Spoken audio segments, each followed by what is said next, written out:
నమస్కారం సార్. నమస్తే అమ్మా. సార్, సైన్స్, మనం ఆధ్యాత్మికత గురించి మాట్లాడుకుంటున్నాం. ఆధ్యాత్మికతకు సైన్స్కి సంబంధం ఉందా? Science is what? Technology. Technology సైన్సా? సైన్స్ అంటే ఎవరైనా దాన్ని అర్థం చేసుకోగలరు, దాన్ని ఉపయోగించుకోగలరు. ఈ ప్రపంచంలో లేనిదా సైన్స్? ప్రపంచంలో ఉన్నది. నీ లోపల ఉన్నది కూడా ప్రపంచమే, తెలుసా నీకు? బయట ఎంత ప్రపంచం ఉందో నీ లోపల అంత ప్రపంచం ఉంది. ఓకే. సో బయట ఉన్న ప్రపంచంలో ఉన్న సైన్స్ నీ లోపల ఉన్న ప్రపంచంలో లేదనుకోబాక. మనలో కూడా ఉంది. ఎలా సార్? దాన్నే ఇన్నర్ ఇంజనీరింగ్ అంటారు. Okay. External science and inner science. External science మనకు వేదం చెప్తుంది, విద్యాంచ అవిద్యాంచ యస్తద్వేద ఉభయం సహా విద్యయా అమృతమస్నుతే అవిద్యయా మృత్యుంతేర్ధ్వ. దీని అర్థం ఏంటంటే విద్య అవిద్య రెండు కావాలి మనిషికి. విద్య అంటే ఆధ్యాత్మిక విద్య, it is your inner science. Okay. Inner engineering. అవిద్య అంటే ఎక్స్టర్నల్ సైన్స్. ఇప్పుడు నువ్వు హాయిగా కంఫర్టబుల్గా కూర్చున్నావు అండ్ మాట్లాడుతున్నావు, these are all external signs. ఈ రెండు కావాలా అని చెప్పుద్ది. ఇది ఆధ్యాత్మికత కావాలా అండ్ ఎక్స్టర్నల్ సైన్స్ కావాలా. ఆధ్యాత్మికత నువ్వు ఆనందంగా ఉండడానికి పనికొస్తుంది. ఓకే. నువ్వు నీ కంఫర్ట్ని ఇస్తుంది సైన్స్. ఎక్స్టర్నల్. సో ఇప్పుడు కుర్చీలో కూర్చున్నావు, ఇది నీ కంఫర్ట్గా ఉంది లేదు అని చెప్పేది ఏది? నీ ఇన్నర్. అంతే కదా. సో ఇన్నరు ఎక్స్టర్నల్ వేరు కాదు. అండ్ ఈ విద్య లేని అవిద్య లేని విద్య రెండు ప్రమాదకారులే. ఐ విల్ టెల్ యూ ఎట్లా అనేది. సపోజ్ నీకు ఆధ్యాత్మికత లేని ఒక ఇన్వెన్షన్ చేసావు, లైక్ ఆటం బాంబ్. దానివల్ల దాని వెనక ఆధ్యాత్మికత ఏముంది? Yes, it is science. But దాని వెనక ఆధ్యాత్మికత ఏముంది? It is giving destruction. పిచ్చివాడి చేతిలో రాయే అది. పాకిస్తాన్ వాడు ఉసికమంటే చెప్తున్నాడు కదా, నా దగ్గర పావు కేజీ కూడా అణుబాంబులు ఉన్నాయని. సో భయాన్ని కలిగించేది సైన్స్. సైన్సా? Question mark. And external science scientific approach, scientific thinking లేని ఇన్నర్ సైన్స్, అది కూడా మూర్ఖత్వమే. ఇప్పుడు అనేకమైన మూఢాచారాలు ఉన్నాయి. ఈ మూఢాచారాలు నువ్వు దీన్ని ఎట్లా ఆధ్యాత్మికత అని చెప్తావు? సో నీకు ఇన్నర్ సైన్స్ కావాలి, ఎక్స్టర్నల్ సైన్స్ కావాలి. సో సైన్స్ అనేది అయితే ఈరోజు సైన్స్ కూడా పరిస్థితి ఏందా అని అంటే అది స్వార్థపరుల చేతుల్లోకి వెళ్ళిపోయింది.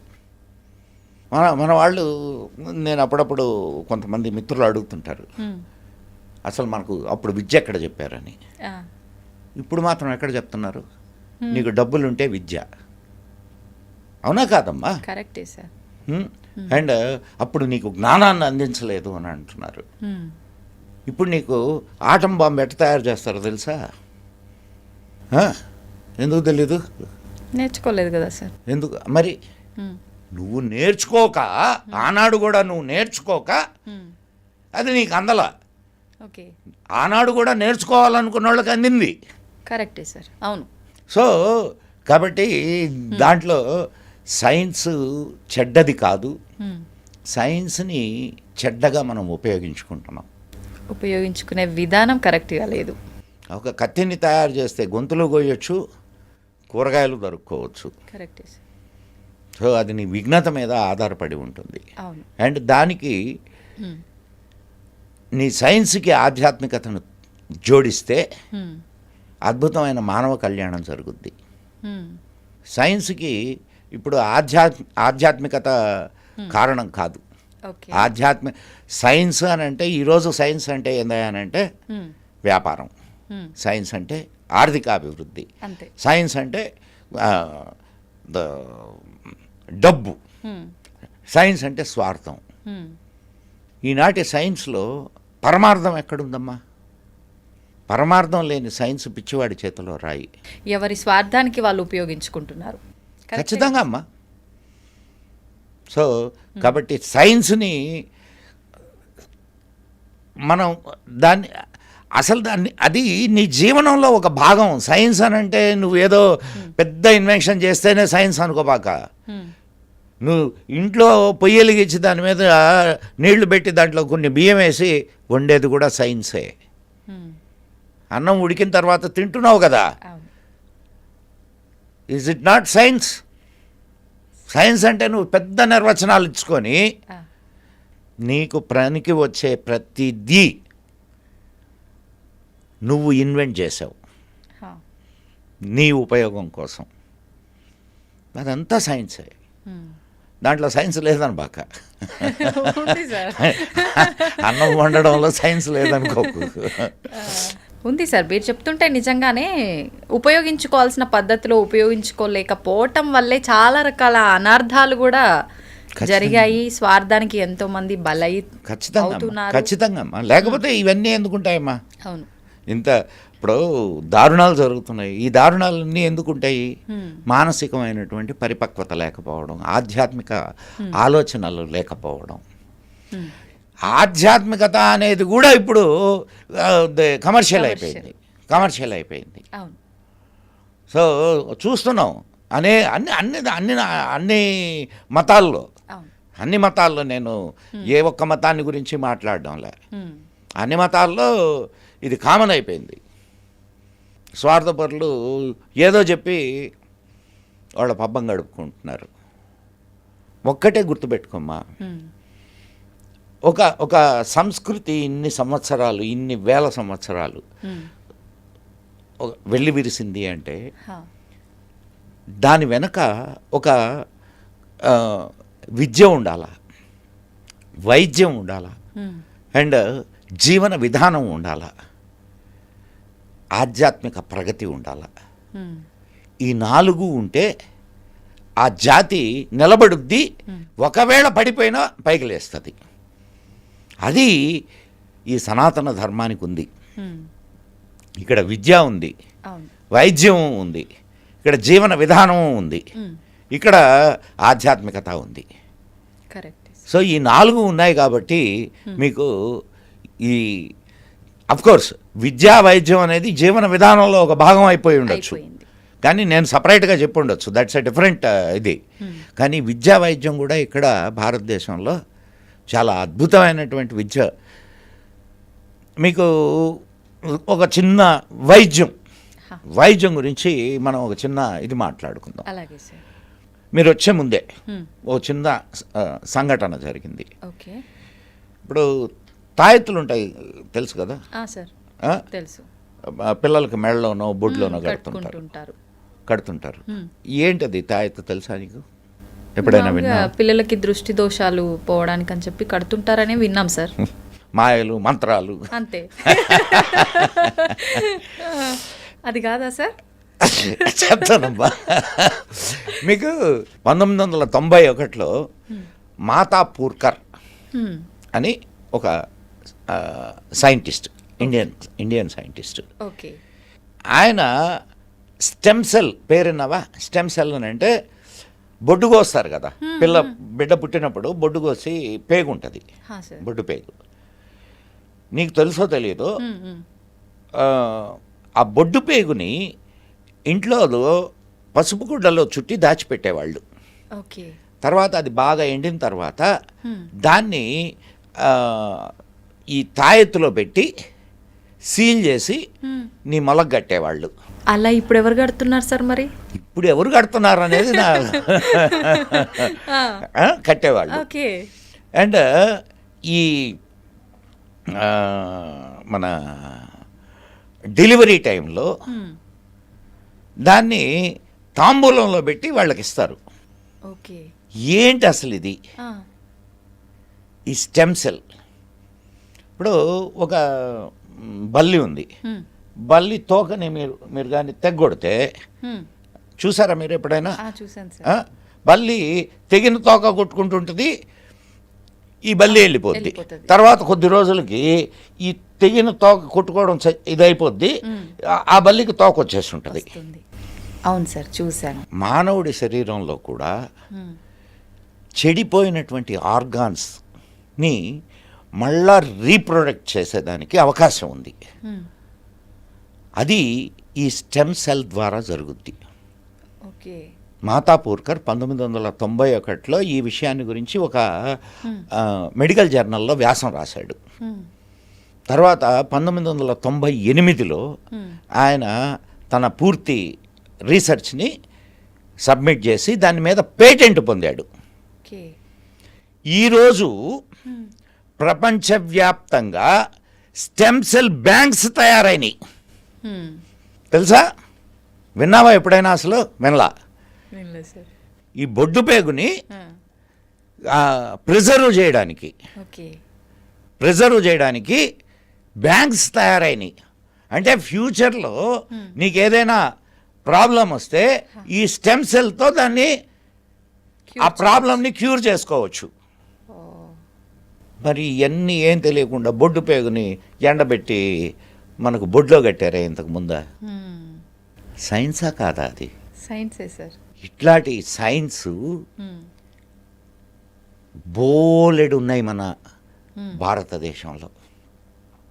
మీకు ఇంకొక సంఘటన చెప్తాను నేను, మన దీనికి సంబంధించింది.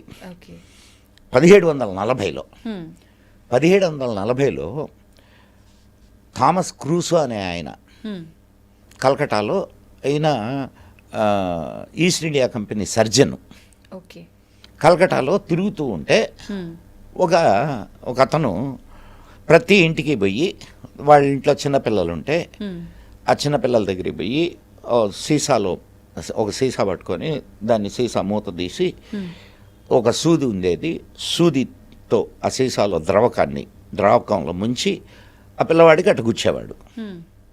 ఇదేంటిది, ఏం చేస్తున్నాడు ఇతను? వాళ్ళు కూడా ఇంట్లో ఇప్పుడు మామూలుగా అట్ట అయితే ఇంట్లో వాళ్ళు ఊరుకోరు కదా, కానీ ఇంట్లో వాళ్ళు ఆయన్ని ఆదరంగానే ఇచ్చేసేవాళ్ళు. అసలు ఏం చేస్తున్నాడు ఇతను, ఏంది ఇది అని చెప్పి దాని మీద పరిశోధన చేయడం మొదలుపెట్టాడు ఈ క్రూసో, థామస్ క్రూసో. మొదలు పెడితే అసలు విషయం ఏమిటంటే చికెన్ పాక్స్ తెలుసు కదా, అమ్మవారు, చికెన్ పాక్స్, స్మాల్ పాక్స్. ఈ చికెన్ పాక్స్ వచ్చి భారతదేశంలో చచ్చిపోయినటువంటి వాళ్ళ సంఖ్య చాలా చాలా చాలా చాలా తక్కువ. యూరప్ దేశాల్లో ఒక్కసారి చికెన్ పాక్స్ వస్తే మొత్తం ఊళ్ళు లేచిపోయాయి. అంత ప్రమాదకరమైందా సార్? అవునమ్మా. ఎందుకు ఇక్కడ లేచిపోవడం లేదు, ఇక్కడ ఎందుకు చనిపోవడం లేదు ఈ చికెన్ పాక్స్ వల్ల, స్మాల్ పాక్స్ వల్ల అనేది గమనించి ఆయన దగ్గరికి వెళ్ళి అడిగితే ఆయన ఏం చెప్పాడంటే, సార్ మా పూర్వీకుల నుంచి వస్తుంది, అమ్మవారు రాకుండా ఇది వేస్తాము, టీకా వేస్తాము. ఇది ఎప్పుడు? 1740. అంటే దీనివల్ల మనకు 3 విషయాలు అర్థం కావాలా. మరి ఇది ఏంటి ఈ మందు అంటే, ఈ చికెన్ పాక్స్ వచ్చినటువంటి గుల్లలు ఉంటాయి కదా, ఆ గుల్లల్లో నుంచి రసిని తీస్తారు, తీసి ఒక దాంట్లో ప్రిజర్వ్ చేస్తారు, దాన్ని శరీరంలోకి ఇస్తారు. చికెన్ పాక్స్ కి మందుని దాని గుల్లల్లోంచే మళ్ళీ. అదే కదా ఇప్పుడు నీకు వ్యాక్సిన్, నీ వ్యాక్సిన్ అదే. ఇప్పుడు వ్యాక్సిన్ ఇదేంటి చెప్పు నాకు. ఏ వైరస్నైతే, ఏ వైరస్ బ్యాక్టీరియానో దేన్నైతే ఇదో ప్రమాదకారి అనుకుంటారో ఆ వైరస్ని, బ్యాక్టీరియాని కల్చర్ చేసి చాలా తక్కువ మోతాదులో శరీరానికి ఇస్తారు. శరీరంలో ఉండేటటువంటి వైట్ బ్లడ్ సెల్స్ దాంతో ఫైట్ చేస్తాయి, ఇమ్యూనిటీని పెంచుతాయి. అది ఇక మొత్తం వాడి జీవితంలో ఎప్పుడు ఇటువంటి ఇది అటాక్ అయినా ఈ ఇమ్యూనిటీ సిస్టము దానికి ఎగనెస్ట్గా పనిచేస్తుంది. ఇది కదా. అవును సార్. మరి ఇమ్యూనిటీ సిస్టమ్ గురించి మనకు తెలిసి ఉండాలా. ఇది ఈ ఒక్క సంఘటన వల్ల ఇమ్యూనిటీ సిస్టమ్ గురించి మనకు తెలిసి ఉండాలా. అండ్ వైట్ బ్లడ్ సెల్స్ని గురించి మనకు తెలిసి ఉండాలా. ఇది ఎట్లా వర్క్ చేస్తుందో మనకు అవగాహన ఉండాలి. ఇప్పుడు వ్యాక్సిన్ కనుక్కుంది ఎవడు అని అంటే ఎవడో పేరు మనం ఫారినర్ పేరు చెప్తాం. అండ్ ఇంకొక చిన్న విషయం అమ్మా, నేను చెప్పే విషయాలు ఇది ఈ సైంటిఫిక్ దీనికి సంబంధించిన విషయాలు ఇవన్నీ కూడా హౌస్ ఆఫ్ కామన్స్ లైబ్రరీ నుంచి తీసుకోబడ్డాయి. అంటే వీళ్ళు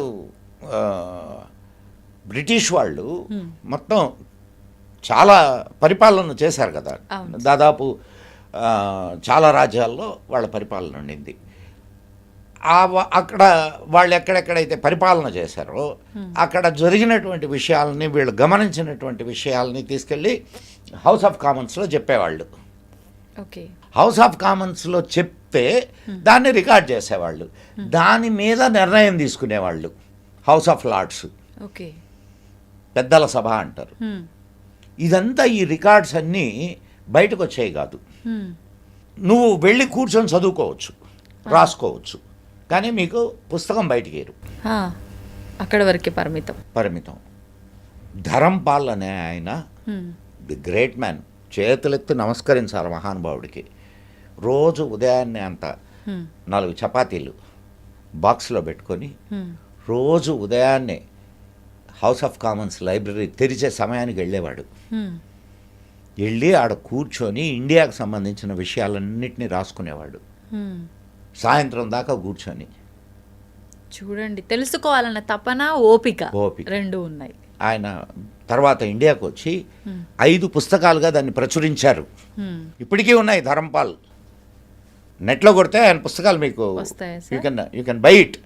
ఇప్పుడు నేను మీకు చెప్పినటువంటి సంఘటనలన్నీ కూడా ధరంపాల్ గారి పుస్తకాల నుంచి తీసుకొని చెప్పినవి. నా సొంతమేం కాదు, నా సొంతం కాదు, ధరంపాల్ సొంతము కూడా కాదు. హౌస్ ఆఫ్ కామన్స్లో ఉన్నటువంటి విషయాల్ని చెప్పారు. మీరెలా తెలుసుకున్నారు సార్ ఇందులో ఇలాంటి విశేషాలు ఉన్నాయని చెప్పి? ఎలా రీసెర్చ్ చేశారు? నాకు అబ్బాయి పుస్తకాలు చదవడం అనేది నాకు ఒక హాబీ అమ్మా. అండ్ తిరగడం అనేది ఒక హాబీ. రెండు హాబీలు తిరిగి ఇప్పుడు నీలాంటి వాళ్ళతో కూర్చున్నాను, కొన్ని విషయాలు నాకు తెలుస్తాయి. అండ్ చాలా విషయాలు అట్లా నాకు చాలామంది మిత్రులు ఉన్నారు. కొంతమంది మంచి గ్రూప్ ఉంది, కొంతమంది సాధువులు ఉన్నారు, అండ్ కొంతమంది ఐఐటియన్స్ ఉన్నారు నాకు. వాళ్ళ వల్ల కొన్ని సైంటిఫిక్ విషయాలు తెలుస్తూ ఉంటాయి, సాధువుల వల్ల ఆధ్యాత్మిక విషయాలు తెలుస్తూ ఉంటాయి. సో రెండింటిని మనం సమన్వయం చేసుకునేదానికి నాకు అవకాశం దొరికింది అంతే.